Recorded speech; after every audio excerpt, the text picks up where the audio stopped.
Meus irmãos, a paz do Senhor. Para mim é um grande prazer estar aqui mais uma vez com os irmãos. A nossa finalidade aqui é compartilhar um pouco da palavra do Senhor nosso Deus. Temos aqui estudado a segunda epístola do nosso tão amado apóstolo Pedro.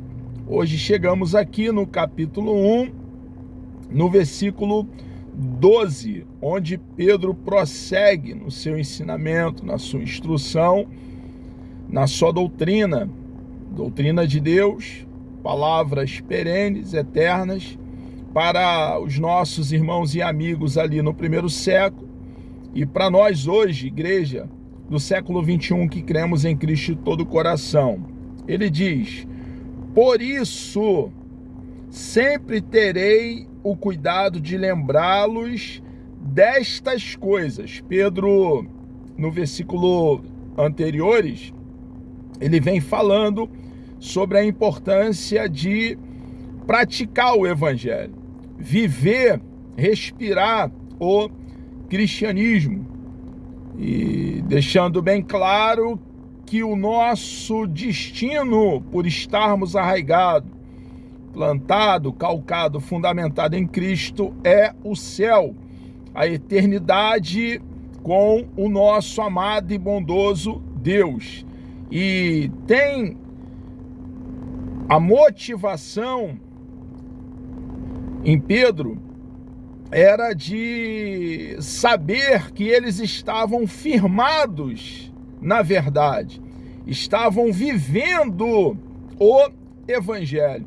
Nada mais gratificante, prazeroso para nós, líderes, pastores, evangelistas, presbíteros, obreiros, de uma forma geral, que estamos nessa obra de ensinar, doutrinar, orientar, alimentar o rebanho com Bíblia, observar que o rebanho está sendo forjado por Deus e colocando em prática as realidades bíblicas, tornando as verdades bíblicas realidade na sua própria vida. É de grande satisfação para nós, e é o que Pedro passa a expressar aqui no versículo 12. Ele observa que eles estavam fundamentados e arraigados na doutrina, a palavra do nosso Deus, e ele usa essa expressão aqui preciosa: por isso, por esse motivo, sempre terei o cuidado de lembrá-los destas coisas. Observe, irmãos, que Pedro se esmerava em ensinar Bíblia ao rebanho, orientá-los. E temos em Pedro aí um padrão referencial para andarmos nas suas pisaduras, fazendo como Pedro fazia. Ele constantemente, ele não se cansava, ele não sentia fadiga, mas constantemente ele estava ali doutrinando, ensinando, orientando, animando o rebanho. Por isso sempre terei o cuidado de lembrá-los destas coisas, se bem que vocês já as sabem e estão solidificados, solidamente firmados na verdade que receberam. Eles já tinham conhecimento das doutrinas cristãs. Eu tenho aqui mencionado, feito alusão, que Pedro está doutrinando a igreja. Não são os de fora dos nossos arraiais, mas os de dentro. Doutrina para aquele que crê em Cristo de todo o coração, para o regenerado, aquele que nasceu de novo, foi inserido ao corpo de Cristo, justificado e adentrou um processo de santificação. E ele aqui, ele deixa bem claro essa verdade, e eu quero aqui reiterar: doutrina para nós cristãos. Por isso sempre terei o cuidado de lembrá-los destas coisas, se bem que vocês já as sabem e estão solidamente firmados na verdade que receberam. Então é importante, irmãos, continuarmos alimentando o rebanho, ensinando Bíblia àquele que nos ouve. Considero importante, enquanto estiver no tabernáculo deste corpo. O que Pedro está dizendo aqui? Ele está fazendo alusão ao seu corpo físico. Enquanto ele estiver neste tabernáculo, neste corpo físico, enquanto Deus permitir ele na peregrinação como forasteiro aqui no planeta Terra, enquanto a sua carreira não terminar, despertar a memória de vocês. Vou continuar pregando também o que vocês já têm conhecimento, irmãos. É fantástico esse ensinamento da palavra do nosso Deus, são verdades eternas. Os céus e a terra passarão, mas a palavra do nosso Deus jamais passarão. Olha o que Pedro está dizendo aqui. Considero importante o que era importante para Pedro e o que era importante para ele. Tem sido importante para nós, que fomos chamados para ensinar a Bíblia.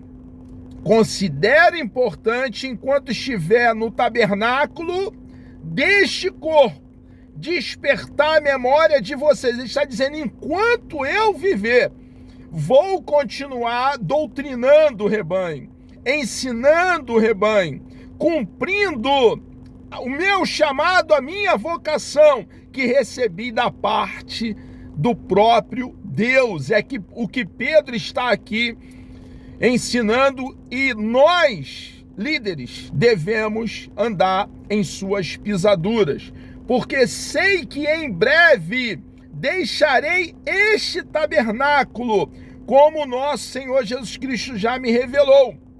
Ele tinha consciência, e Jesus, em dado momento lá nos evangelhos, disse como que ele passaria para a eternidade, para estar para sempre com o nosso Senhor.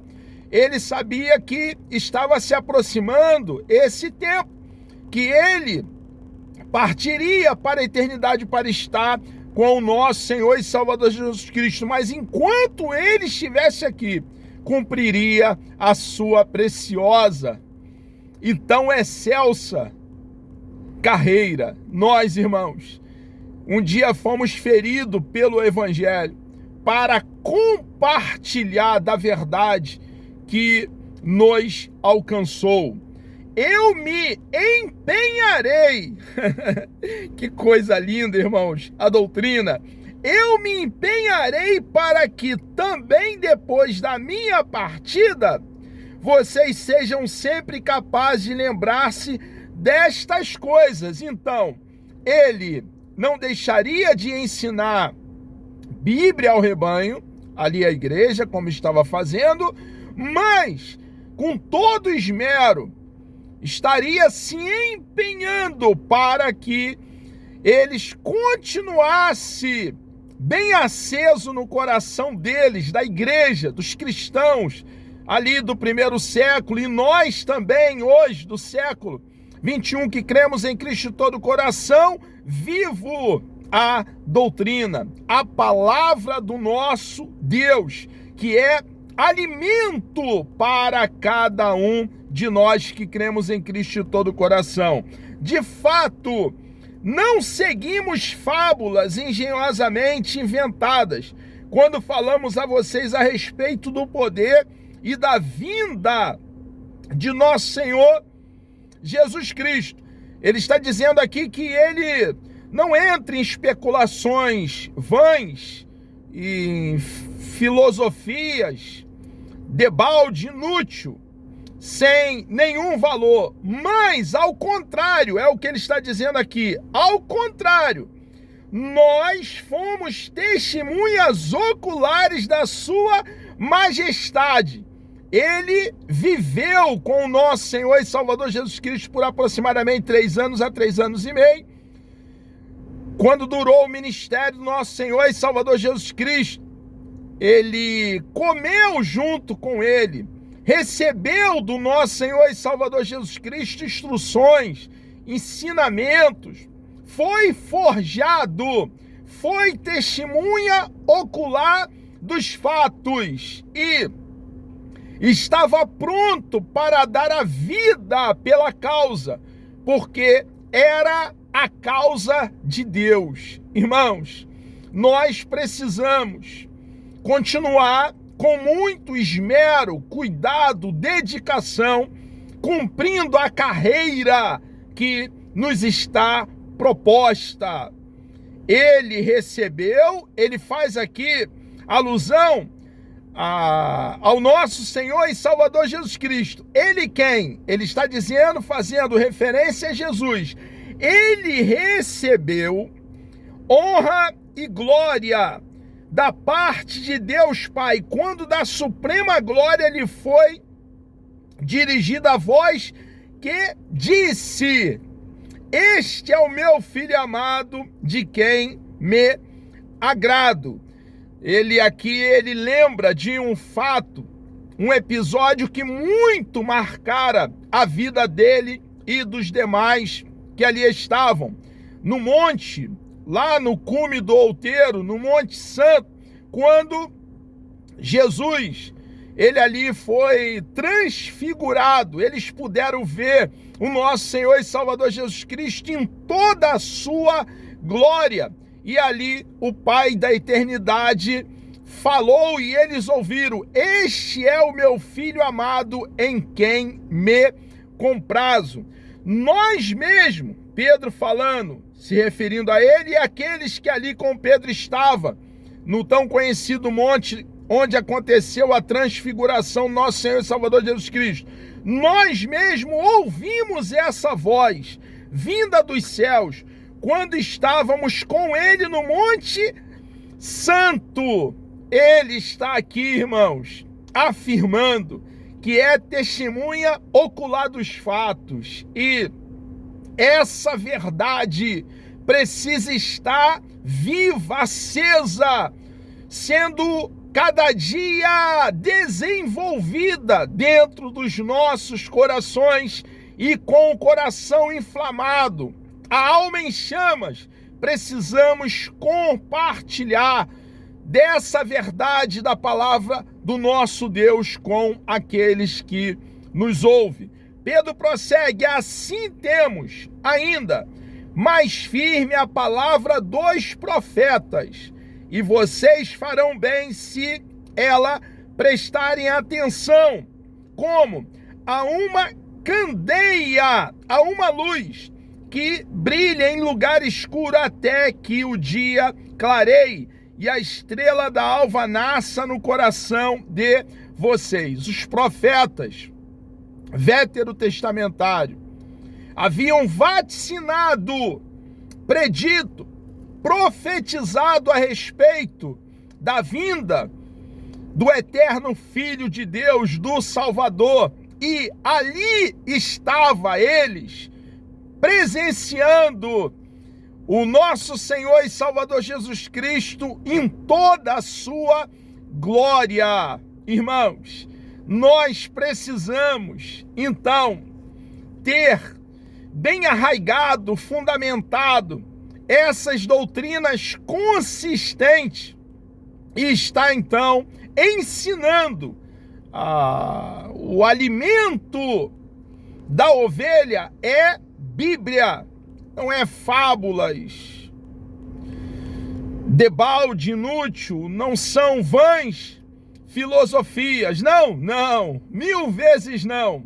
Ovelha se alimenta de Bíblia e Bíblia, sendo alimento de ovelha, tem todos os nutrientes, minerais, todas as vitaminas para manter as ovelhas com saúde, com a sua vida bem saudável. Antes de mais nada, saibam que nenhuma profecia da Escritura provém de interpretação pessoal. Irmãos, a Bíblia tem uma interpretação, a pretendida pelo seu autor.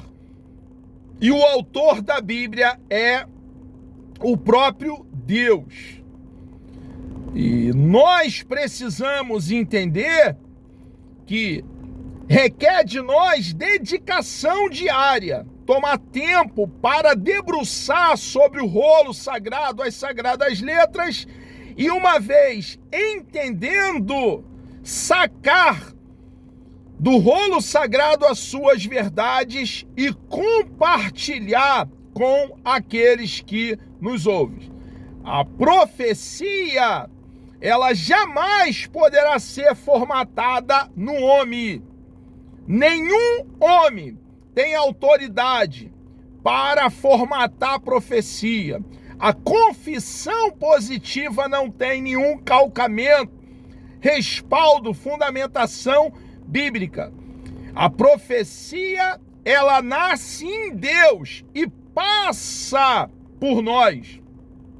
Nós somos um canal, um instrumento, um vaso de barro. A profecia passa por nós para atingir um propósito.